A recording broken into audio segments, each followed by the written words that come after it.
La musica che invade le strade e con la musica un fiume di penne nere. Nella seconda giornata di adunata è un'esplosione di presenze quella degli alpini nella città dei Caruggi. Già 500.000 che si preparano alla serata dei cori e alla domenica dello sfilamento. Genova parla e respira veneto e trevigiano in migliaia dalla Marca. L'adunata sta andando molto bene. Dove siete alloggiati? Noi siamo alloggiati a Recco. È stato un po' difficile trovare da alloggiare. Ci siamo mossi un anno prima. Comunque una bella adunata. Contrariamente a tutto quello che si era detto. La gente di Genova, di là di tutte le polemiche che abbiamo sentito, parlando con tante signore che ci siamo trovati anche ieri, sono felicissime degli alpini e vorrebbero non rimanere qui 3 giorni, ma che rimanessero qua anche la prossima settimana. E poi non dimentichiamo mai che gli alpini hanno aiutato la nostra città nei momenti di difficoltà. E dopo la tragedia del Ponte Morandi sono arrivati in massa per aiutare gli sfollati e i genovesi. A loro diciamo grazie per quello che hanno fatto, per quello che fanno oggi e soprattutto per quello che gli alpini faranno in futuro.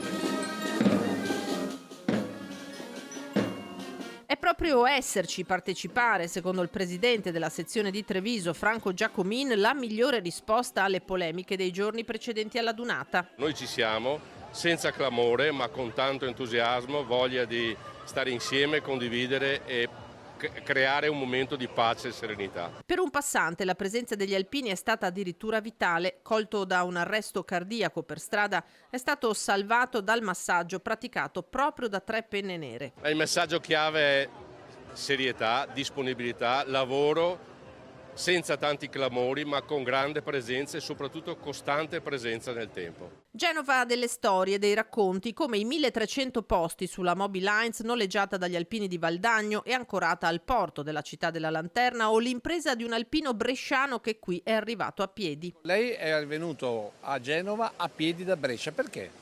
Allora, per l'onore ai caduti, In quanti giorni? in 6 giorni, facendo 40 km al giorno, con un dislivello sempre sui 1000-1500. Leonessa d'Italia, a cui domani sera passerà la stecca per la prossima adunata al termine di uno sfilamento atteso e pieno d'emozione, come ha ricordato il presidente nazionale Sebastiano Favero al termine del saluto a Palazzo Ducale alle sezioni estere delle penne nere arrivate anche da Australia, Sudafrica, Argentina, Brasile, Stati Uniti e Canada. Il momento della sfilata è il momento della manifestazione dell'attaccamento a quei valori, quindi dell'attaccamento all'associazione e ai suoi valori, dell'attaccamento, voglio dire, alla gente, alla popolazione, perché quando voglio ricordarlo c'è bisogno, gli alpini sanno sempre rispondere presente.